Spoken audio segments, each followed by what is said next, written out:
kurang lebihnya 700 yang kami catat ya. Untuk 700 setahun. ya.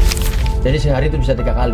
Udah kayak minum obat mas. DKI Jakarta mempunyai resiko bencana yang banyak. Ini salah satu upaya bencana itu tanda kutip berhasil adalah ketika tidak ada korban jiwa di dalamnya.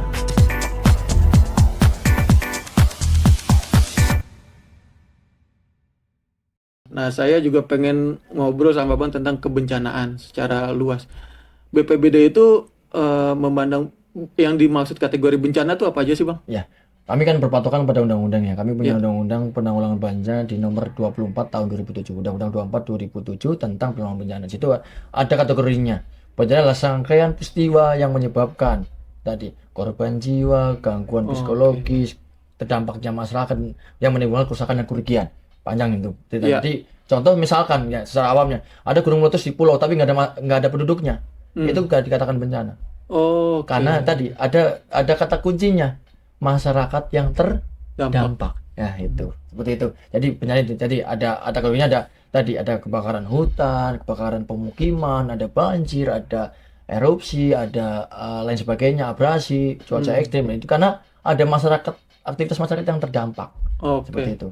Jakarta itu bencananya paling banyak apa, Bang? Ya, kalau kita lihat urutin sebenarnya kalau kita punya 11 ancaman bencana DKI Jakarta. Banyak dari kebakaran, kemudian dari banjir, kemudian dari gempa bumi, likuifaksi, abrasi, penurunan muka air laut, cuaca ekstrim, kemudian longsor di beberapa bantaran sungai. Punya banyak di 11 ya, di 11 resiko bencana yang ada di Jakarta. Cuma 3 terbesar adalah tadi kebakaran pemukiman, banjir, dan gempa bumi. Oke. Kalau di 2025 aja, Bang, setahun itu kebakaran tadi yang paling banyak berapa kali, Bang? Kurang lebihnya 700 yang kami catat ya. Untuk 700 setahun. iya, Padahal setahun itu 365 hari, Bang. betul. Artinya dalam sehari Jakarta 2 kali kebakaran. Ya. Menyala itu, Bang. Ya dulu kan kalau dulu Pak Prabowo kan menyala makanya diganti slogan ketika menyala sering teman. Ya. Ternyata angka kebakaran di Jakarta itu tinggi ya, Bang? Ya, betul ini. Jadi kami bisa sebutkan perhitungan kebakaran di kami ada agak sedikit berbeda dengan teman-teman pemadam kebakaran karena tadi kita yang mengganggu aktivitas masyarakat ketika ada kebakaran sampah, kemudian kebakaran kabel itu terhitung. Oke. Nah, kami yang tadi bukan pengumuman atau kios atau warga yang terdampak ada warga. Iya, Ya, kata jadi agak kuncinya sedikit warga. berbeda. Itu kalau hitungan pemadam bisa sampai 900 sampai 1000. Jadi sehari itu bisa 3 kali. Udah kayak minum obat mas kalau di Jakarta sehari itu sebenarnya bahkan 3 kali sehari. Kalau hitungan apa itu, Bang? Hitungan tadi semua titik api dikatakan tadi kayak kabel listrik kebakar, kemudian kayak tumpukan sampah kebakar itu kan pemadam. Ketika sudah pemanggilan artinya dihitung sebagai kebakaran. Itu penyebabnya apa, Bang? Banyak kalau menurut data 70% korsleting Listrik. atau arus pendek orang bilang seperti itu. Iya, Bang, kita nulis berita kebakaran tuh rata-rata penyebabnya itu ya? Ya, hampir 70%, 60% sekian. Berarti ada penggunaan listrik yang perlu diedukasi juga warga Jakarta ya, Bang? Betul. Karena kebakaran itu selain ekonomi ya tentu saja nyawa juga ya, Bang. Betul. Ada beberapa yang menyebabkan korban jiwa. Ada beberapa. Itu data yang perlu diwaspadai atau perlu disikapi warga Jakarta. Nah, untuk terakhir ya, Bang, untuk warga Jakarta dengan banjir, dengan situasi kondisi data bencana tadi, itu ada imbauan nggak, Bang? Ya. Kami sebagai BPBD Jakarta mengimbau bagi kami pribadi dan juga masyarakat DKI Jakarta pada umumnya, artinya tadi saya bilang DKI Jakarta mempunyai resiko bencana yang banyak. Antara lain 3 tadi yang terbesar adalah kebakaran, gempa bumi dan banjir ya. Artinya masyarakat tadi selain mitigasi berbentuk struktural ya, mitigasi struktural atau pencegahan secara struktural yang bikin bendungan, kemudian penguatan waduk, tanggul, kemudian lain sebagainya, tadi ada OMC, ada yang lain sebagainya. Juga tadi yang tidak lupa kita harus mensosialisasikan edukasi terkait dengan penanganannya tadi. Supaya apa? Supaya tidak ada korban jiwa.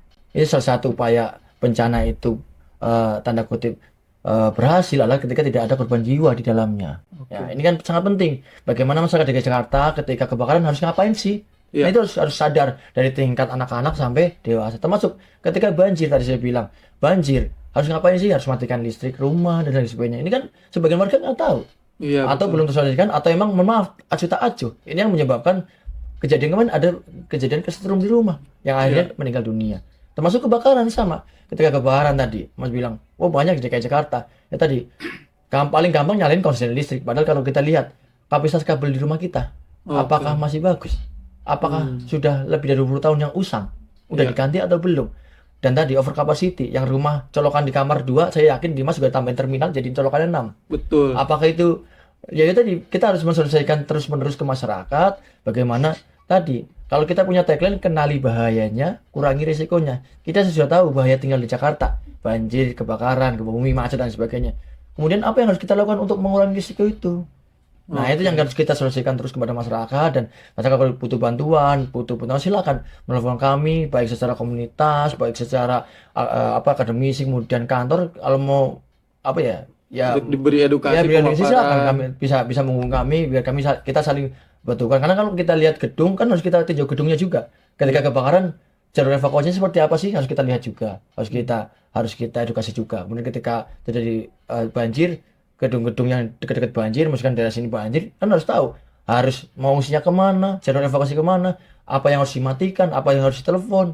Itu harus disesuaikan. Nah, itu yang kami lakukan terus-menerus kepada masyarakat, dan kami tidak bosan. Silakan teman warga masyarakat Jakarta. Tadi kami juga punya telepon kanal pengaduan yang bisa dilaksanakan lewat Jaki, bisa lewat CRM, kemudian bisa lewat telepon darurat 112. Berbagai kanal sosmed kita juga aktif, ada IG, ada WA grup dan lain-lain. Silakan digunakan untuk kita bisa dapat memberikan layanan maksimal mungkin kepada masyarakat untuk agar ya tadi kita bisa hidup di tengah-tengah kondisi DKI Jakarta yang tadi rentan terhadap akan bencana. Mudah-mudahan itu menjadi hal yang bagus. Oke, terima kasih banyak Bang Taufik udah hadir di Ruang Jakarta.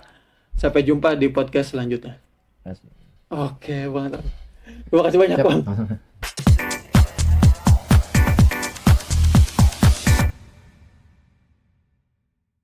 Download Tribun X sekarang, menghadirkan lokal menjadi Indonesia.